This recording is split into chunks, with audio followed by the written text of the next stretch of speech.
la création de richesses. Donc, selon lui, nous sommes toujours en case de départ, malgré tous les efforts. Ça, c'est une question qui... Par contre, le gouvernement, c'est chanter.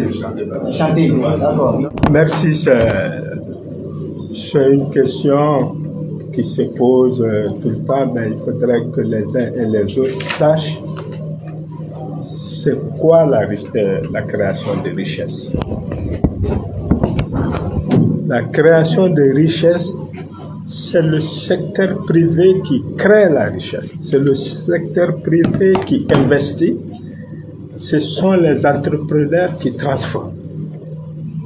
Et au cours de cette transformation, au cours de leur activité, ils font des profits. Et ces profits, ils les investissent dans le pays. S'ils avaient fait un, ils vont faire deux. Je prends un exemple de ça. Un paysan qui a une graine de maïs, il plante, il attend 45 jours, il l'entretient, il met de l'engrais, il essouffle.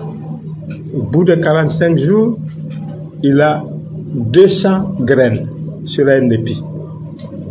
Ces 200 graines, c'est de la richesse qu'il a créée. L'année suivante, il fait la même chose, ça fait 400 graines.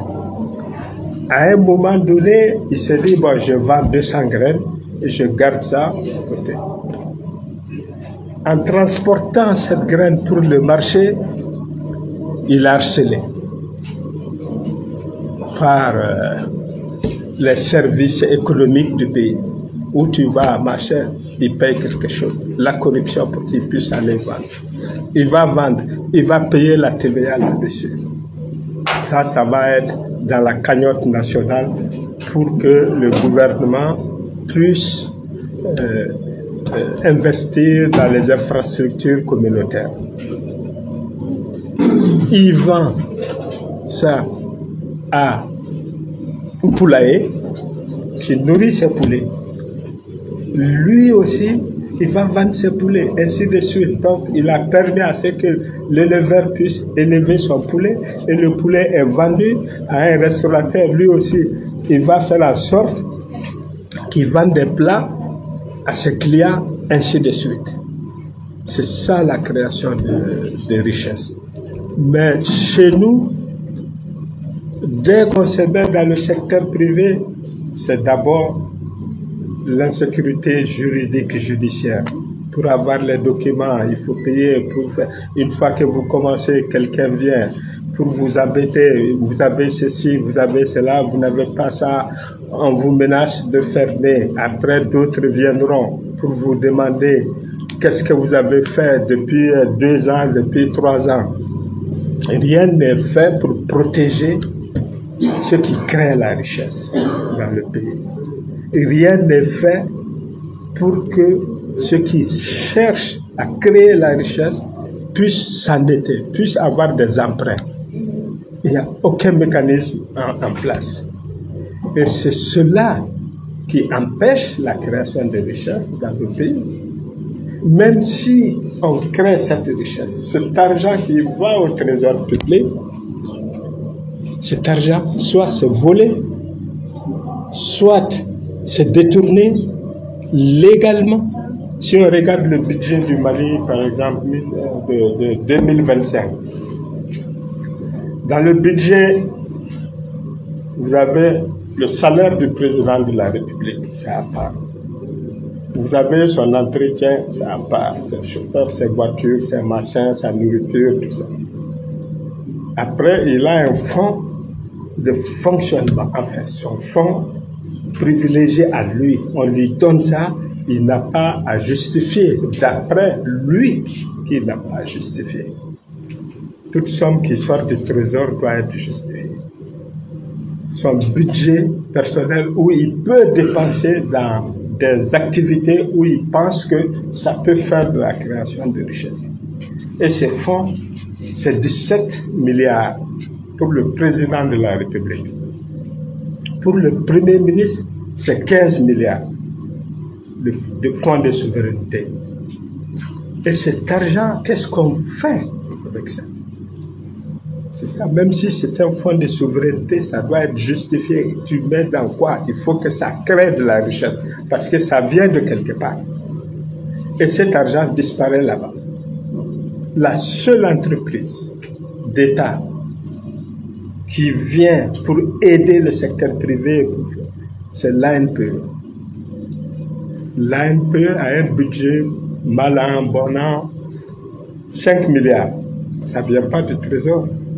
Ça vient du secteur privé. Ça vient des employés. Ça, on les taxe, on taxe les salaires pour donner à l'ANPE, ça fait 5 milliards. Est-ce que l'ANPE, un seul jour, a pu créer une richesse à travers une entreprise qu'ils ont aidée? C'est ça la grande question. C'est dépensé, mais il n'y a pas grand-chose qui sort de cela.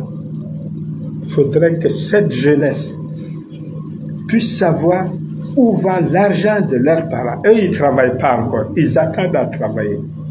S'il n'y a pas une bonne gouvernance, ils n'auront jamais de boulot. Les parents vont continuer à les nourrir. Seul en Afrique, on voit les retraités qui nourrissent sa famille. Alors que c'est l'enfant qui doit nourrir ses parents. Mais nous, c'est le retraité. En France, l'enfant, il s'en fout de son père. Le père, il s'en fout de l'enfant. Parce que tout le monde est pris en charge. L'enfant travaille. Le père est pris en charge parce qu'il est à la retraite par l'action de la solidarité nationale. Parce qu'il a cotisé à la retraite. Il a cotisé dans la cagnotte publique. C'est ça qui fait notre différence. Il faudrait que cette jeunesse se batte pour lutter contre la mauvaise gouvernance et la corruption et savoir où va notre argent. Même si vous ne pouvez rien faire, dénoncez-le. C'est un pas en avant.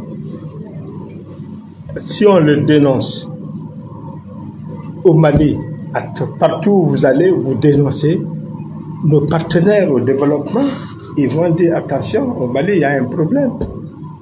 Si vous continuez à dénoncer au Mali, ils vont dire attention, ces jeunes-là, ils commencent à regarder dans nos comptes, il faut faire attention. C'est ça la lutte contre la corruption et la mauvaise gouvernance. Merci.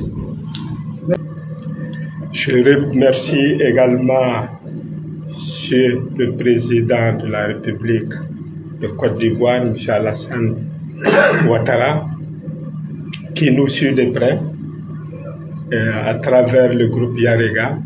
C'est la raison pour laquelle l'ambassade nous a reçus d'ailleurs.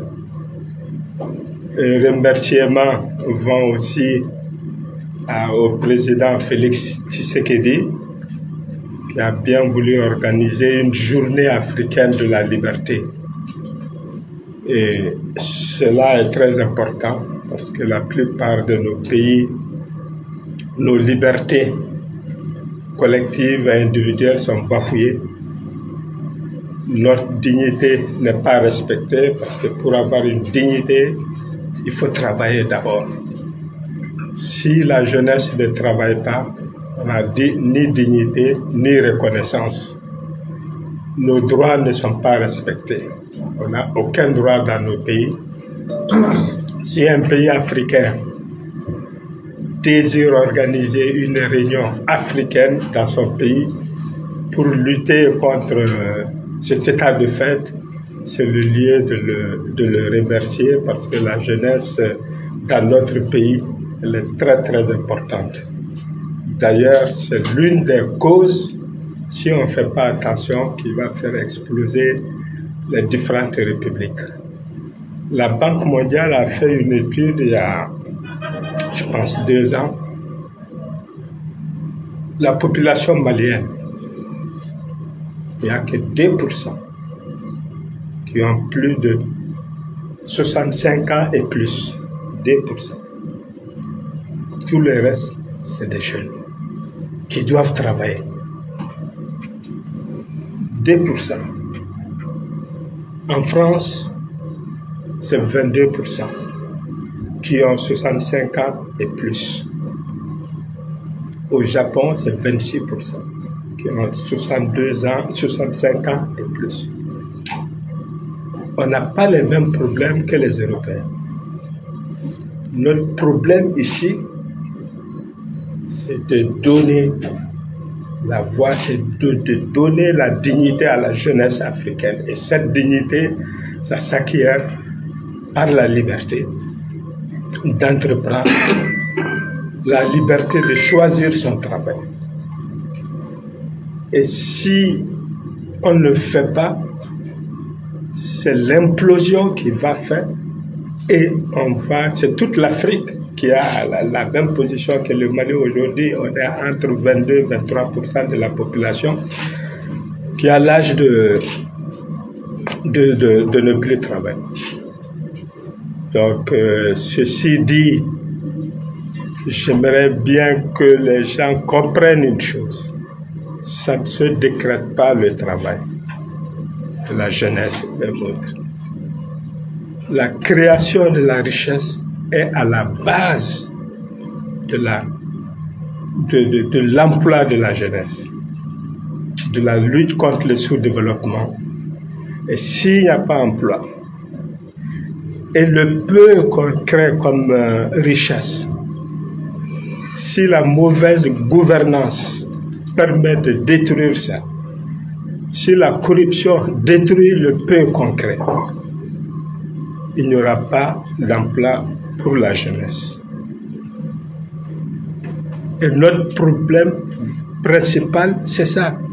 Quand on prend le cas de la France qui a 22% ou le Japon qui a 26%, qui a plus de 65 ans et plus, leur problème, ce n'est pas notre problème. On ne doit jamais les copier. Leur problème, c'est d'entretenir les vieux, c'est de les soigner, c'est de les loger et de trouver des moyens pour faire des recherches pour les vieilles personnes, pour les maladies liées à la vieillesse.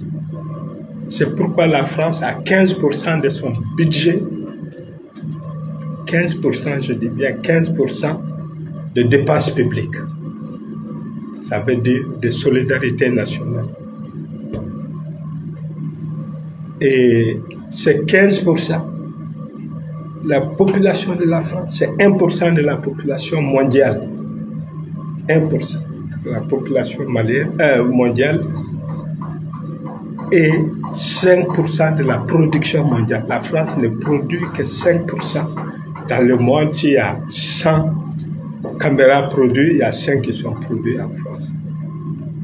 Et ils mettent 15%. Nous, qu'est-ce qu'on met dans notre budget pour la création de richesses, ou la protection de nos entreprises, ou la facilité de faire venir les investisseurs et des entrepreneurs dans notre pays? Qu'est-ce qu'on fait? Personne ne sait. Mais eux, ils savent ce qu'ils font. Notre problème aujourd'hui, c'est de trouver le plus rapidement possible dans les 5 prochaines années de créer la richesse. Si on ne le fait pas, on va disparaître et ça sera le chaos encore. C'est pourquoi il y a toujours les coups d'État dans nos pays. Au Mali, il y a eu 5 coups d'État. Je ne sais pas, 5 ou 4 coups d'État. Depuis l'indépendance à nos jours, qu'est-ce que ça a rapporté? Rien. C'est tout simplement, il y a aussi la corruption. C'est cette corruption qui a gangréné tout. Pour que je puisse aller voter pour un homme politique, il faut qu'il me donne 5 000. J'hypothèque mon avenir à cause de 5 000 pour 5 ans. C'est-à-dire 1 000 francs par an. Et l'avenir est hypothéqué. Non seulement il a hypothéqué son propre avenir, il a hypothéqué l'avenir de ses petits frères, qui sont dans les mêmes conditions que lui. Donc cette réunion qu'on aura très prochainement, il faudrait que tout le monde se mobilise pour que la liberté, la démocratie, le droit de l'homme, il n'y a pas un modèle universel, mais on s'adapte à des modèles qui nous permettent d'accéder à ces droits-là. Et si on ne s'adapte pas à ces droits, après on mettra notre culture, tout ce qu'on veut, dans le panier. Mais aujourd'hui, on ne peut pas le mettre parce qu'on ne pèse rien. On a des problèmes de gouvernance. On a des problèmes de corruption. Et l'argent ne reste pas. Dans le trésor public et autres, on ne fait pas de réalisation communautaire pour les populations. Je ne veux pas trop, sinon j'avais beaucoup de choses à dire, mais je préfère m'arrêter là et suivant les prochaines réunions qu'on aura à faire, on va développer un certain nombre de points pour sensibiliser la jeunesse et des organisations professionnelles qui s'occupent de la jeunesse, qui comprennent que notre avenir est hypothéqué par notre propre jeunesse. Ce n'est ni les États-Unis, ni la France, ni la Côte d'Ivoire, c'est nous-mêmes au Mali ici. S'ils ont des problèmes en Côte d'Ivoire, ce sont les Ivoiriens eux-mêmes, personne d'autre. S'ils doivent trouver des solutions, c'est eux-mêmes. Les Maliens doivent trouver leurs solutions, eux-mêmes. Ce n'est ni X ni Y. Personne ne vient ici pour nous dire il faut voler l'argent dans le trésor. Non. D'ailleurs, si on vole l'argent pour le recycler en France ou même en Côte d'Ivoire tout près, on vous demande d'où vient ton argent. Au moins, eux, ils luttent pour que notre argent reste chez nous, pour lutter, pour que cet argent reste. C'est notre richesse nationale pour permettre à la création d'emplois dans notre pays. Je vous remercie. Merci. Bien, vous savez tous que les défis africains sont... C'est un bloc, c'est un ensemble. Et nous, déjà, nous voulons aller poser la matrice de ce qui pourrait ressembler à... Tout le monde se met ensemble. Il n'y a pas seulement que la bonne gouvernance, c'est un mal parmi tant d'autres. Et donc, les experts seront là. C'est chaque année, on se retrouvera. Mais l'objectif, c'est de poser des actions concrètes. Le secteur privé sera là.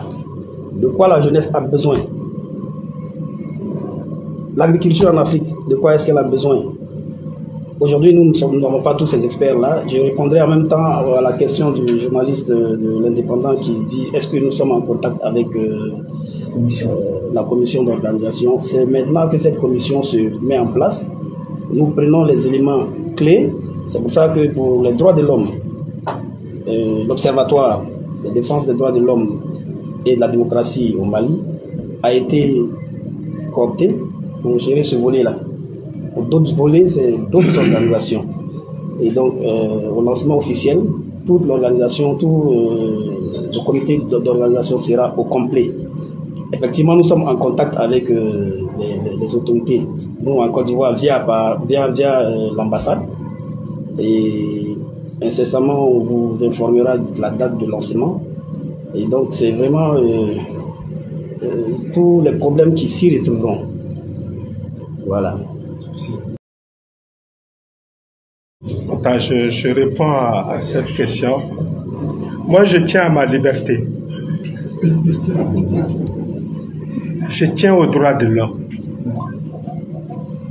Je fais ce que je veux dans le strict règle des droits et les lois de la République du Mali.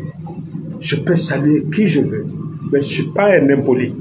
Je ne suis pas quelqu'un qui a des rancœurs contre X ou Y. Je suis libre de dire je salue telle personne. Je n'ai pas oublié. Si je dis j'ai oublié, j'ai menti. Parce que je n'ai pas envie de saluer. Et c'est ma liberté. J'ai salué Ado parce qu'il nous aide. C'est une des raisons. Il va mettre quelque chose dans la cagnotte. J'ai salué Tshisekedi parce qu'il va mettre quelque chose dans la cagnotte. Mes entreprises sont en train de mourir ici. Personne ne m'a donné un centime. Je me bats. Donc, je ne trouve pas que c'est une question, mais je suis prêt à répondre à cette question parce que je suis libre, je suis indépendant, mais je ne suis pas souverain parce que je dépends des uns et des autres. Cette souveraineté ne m'appartient pas parce que j'ai besoin de vous tous. Si je n'ai pas de clients, mes entreprises ne marchent pas. Si je n'ai pas d'électricité, mes entreprises ne marchent pas. Si les impôts ou la douane harcèlent, mes entreprises ne marchent pas. Moi, mon travail, c'est de créer de la richesse. En faisant bien entendu des profits, ce n'est pas parce que je crée la richesse pour créer, parce que j'ai des profits. Le monde aujourd'hui, c'est comme une grande entreprise où tout le monde vient chercher un profit. Ce n'est pas une question de souveraineté, le monde est global. Cette globalisation ne permet pas de dire que je suis souverain, ou je salue ceci, ou je salue cela. Si j'ai un client qui vient chaque matin acheter, même si c'est 10 francs dans ma boutique, je sors pour l'accompagner. Parce que c'est un client, j'ai un profit avec lui. Et ce profit, il faudrait que le client qui vient, qu'il sente qu'il est en train de me faire du bien. Il faut qu'il le sente, il faut qu'il le voie, ma personne. Et c'est ça qui fait qu'on crée de la richesse. C'est vrai, même si tu me reposes la question, je ne vais pas le saluer parce qu'il ne met pas un sou dans notre organisation. Voilà les deux qui ont mis des sous dans notre organisation. Il y a l'ambassade de la Côte d'Ivoire qui nous a reçus. Ils nous ont conseillé comment il faut faire, diplomatiquement, machin, sans problème. C'est ça la démocratie aussi. Tout le monde peut faire, mais il faut être dans les règles, dans les stricts règlements du pays et dans les lois du pays. Merci. Vous avez parlé du type des grandes lignes des accords. Est-ce l'objectif est seulement d'organiser ces journées-là ou bien il y a d'autres à savoir sur ces journées de liberté africaine? Merci. Résumer le protocole. Non, il faut dire que c'est, comme je l'ai déjà dit, c'est par édition. C'est la première édition que nous allons faire ensemble. Il n'y aura pas que l'observatoire d'ici. Une invite sera donnée, une invitation à certaines autres organisations des droits de l'homme de tous les pays. Ceux qui viendront, les droits de l'homme se mettront ensemble pour sortir de façon, je dirais, terre à terre, les droits de l'homme selon l'Africain. Parce que quand, par exemple, on prend les droits de l'homme universels, vous allez trouver quelque part où on dit si vous n'acceptez pas qu'un homme se marie à un homme, vous tordez le cou aux droits de l'homme.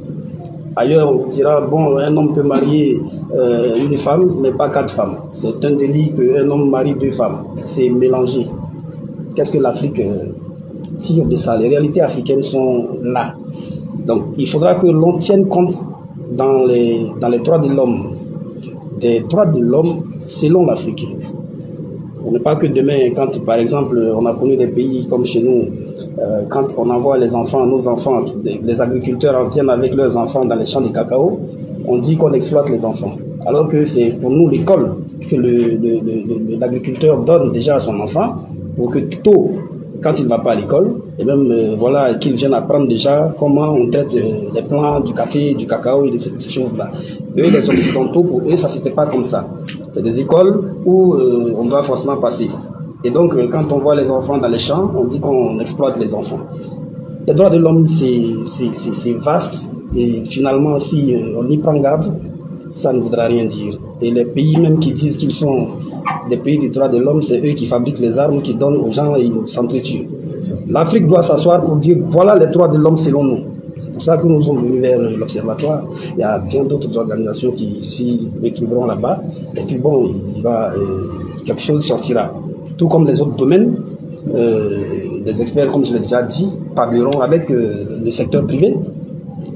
pour qu'on trouve des solutions pragmatiques. Mais bon, on souhaite que les prochaines éditions soient encore ensemble. Mais les résolutions qui sortiront, c'est pas dans les tiroirs qu'on va les mettre. On ira jusqu'à la source des droits de l'homme où elles se trouvent. Je ne sais pas si c'est en Suisse. On va leur dire voilà ce que nous proposons pour les droits de l'homme selon l'Afrique. Il ne faudra plus qu'on vienne dire que chez l'Africain qui ne peut pas comprendre et qui ne peut jamais accepter que deux hommes se marient, c'est tordre les droits de l'homme. Voilà.